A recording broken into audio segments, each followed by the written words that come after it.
जय हिंद दोस्तों। हमने हैमर कैंडल के बारे में पढ़ लिया था। आज हम दो कैंडल्स के बारे में और पढ़ेंगे, जिनमें से एक तो है हैंगिंग मैन और दूसरा है शूटिंग स्टार। दोस्तों, हैंगिंग मैन जो है वो हैमर का ही अपोजिट है। हैमर तो बॉटम पे बनती है और हैंगिंग मैन टॉप पे बनती है। हैमर ऊपर भी बन सकती है, लेकिन उसका सिग्निफिकेंस नहीं होगा हैमर के केस में।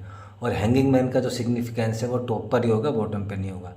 क्योंकि हमेशा याद रखो, जो भी तेजी तेजी करने वाली कैंडल्स होंगी वो बॉटम पे बनेगी, और जो मंदी करने वाली कैंडल्स होंगी वो हमेशा टॉप पर बनेगी। तो दोस्तों देखो, हम यहाँ से देखो फर्स्ट सेकंड थर्ड, यदि इसको हम मानेंगे, थर्ड को छोड़ो अभी, फोर्थ को देख लो अभी आप। फोर्थ ये हैमर की शेप ही है। यदि ये बॉटम पे बनता, फोर्थ नंबर की कैंडल, जहाँ मेरा कर्सर है वहाँ देखो आप दोस्तों, फोर्थ नंबर की कैंडल है। ये जो फोर्थ नंबर की कैंडल है,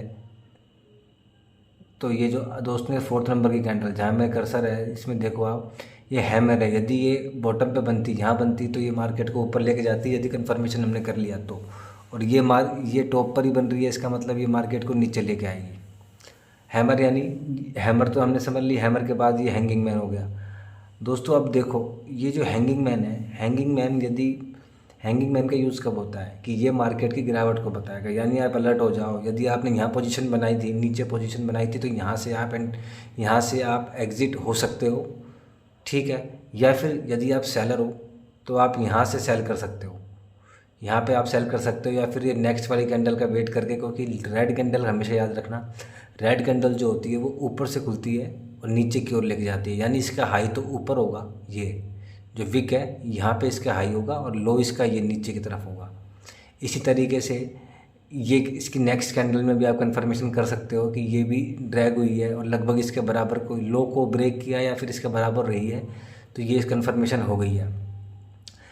एक कैंडल से कंफर्मेशन नहीं मिलती, उसकी नेक्स्ट कैंडल भी देख सकते हैं, एक कैंडल बाद भी देख सकते हैं कि ये जो कैंडल बनी है वो इसके लो को ब्रेक कर दिया, यानी कि यहाँ से डाउनफॉल आना निश्चित है। अब दोस्तों देखो आप, यदि यहाँ से यदि किसी ने एंट्री मारी है, यानी कि यहाँ से सेलिंग स्टार्ट की है, तो अब कितने ज़्यादा पॉइंट्स मिले हैं। देखिए अब आप, कितना यूज सेलिंग आई है, यहाँ पे कितनी यूज सेलिंग आई है दोस्तों। अब आप देख सकते हो कितनी यूज सेलिंग आई है।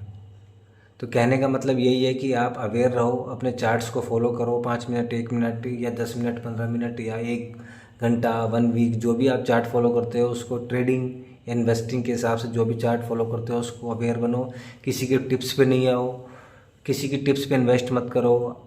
आज ही अभी चैनल पे न्यूज़ आई है कि अभी एक बहुत बड़े जो यूट्यूब चैनल था, उसने फर्जी तरीके से किस तरह से लोगों से ऐप से पैसे वसूल के टिप्स देने की कोशिश की, और किस तरह से लोगों के पैसे ऐंठे हैं। तो सेबी ने गाइडलाइन जारी करी है कि वो उनको पैसे वापस लौटाए। दोस्तों मेरा काम सिर्फ ये है कि आप रिटेलर्स हो, एक एक पाई जोड़ के अपना पैसा बचाते हो, और फिर किसी की बातों में आके, किसी की भी बातों में आके, टिप्स में आके अपना पैसा वेस्ट मत करो। हाँ, नॉलेज जहाँ लेने की बात है, फाइनेंशियल लर्नर बनो, एजुकेशन लो, कहीं से भी आपको मिल रही है, फ्री ऑफ कॉस्ट मिल रही है, या कहीं से भी आपको न्यूज़पेपर से। यूट्यूब बुरा नहीं है, यूट्यूब बहुत अच्छा है, लेकिन यूट्यूब जब अच्छा है जब आप उसको एजुकेटिंग पर्पज़ से लेते हो। आप यूट्यूब पे आपने वीडियो देख ली और आपने सोचा कि आप पैसे कमा लोगे, और यूट्यूब पे किसी ने 2-5 शेयर के नाम बताए और आपने पैसे लगा दिए। दोस्तों किसी के कहने पे नहीं करना, मेरे कहने पे भी नहीं करना, किसी के कहने पे भी ये बातें नहीं करनी है, इस तरह की हरकतें नहीं करनी है। आपका पैसा है, खून पसीने की कमाई है, आपको इन्वेस्ट सोच समझ के ही करना चाहिए। कोई भी यूट्यूबर आपको रातों रात करोड़पति नहीं बना सकता, यदि बनाता तो वही उसको यूट्यूब पे वीडियो डालने की क्या ज़रूरत होती।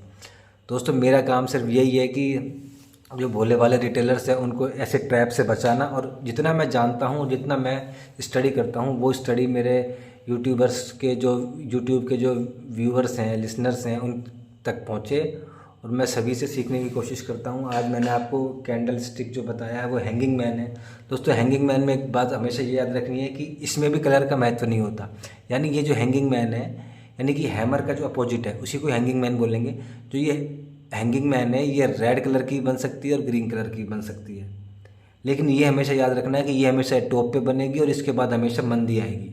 और हमेशा ये और याद रखना है कि पैटर्न के साथ साथ, दोस्तों पैटर्न के साथ साथ वॉल्यूम भी देखना है।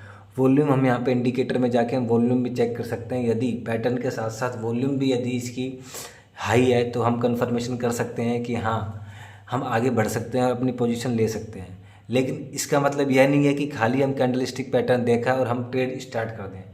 दोस्तों खाली कैंडल स्टिक से भी ट्रेड हम स्टार्ट नहीं कर सकते, हमें इंडिकेटर देखना पड़ेगा, मार्केट का जो मूवमेंट्स है वो देखना पड़ेगा, ट्रैक करना पड़ेगा, इंटरनेशनल और नेशनल न्यूज़ से भी अवेयर रहना पड़ेगा, जियोपॉलिटिकल एनवायरनमेंट से भी फैमिलियर रहना पड़ेगा, ताकि हमें पता लगे कि किस शेयर में क्या चल रहा है। और दोस्तों मैं तो ये कहूँगा कि आप यदि इन्वेस्टिंग करते हैं तो एक बात जो बार बार मैं यही कह रहा हूँ कि आप सिर्फ एजुकेशन के बेस पे करें, किसी के कहने से ना करें।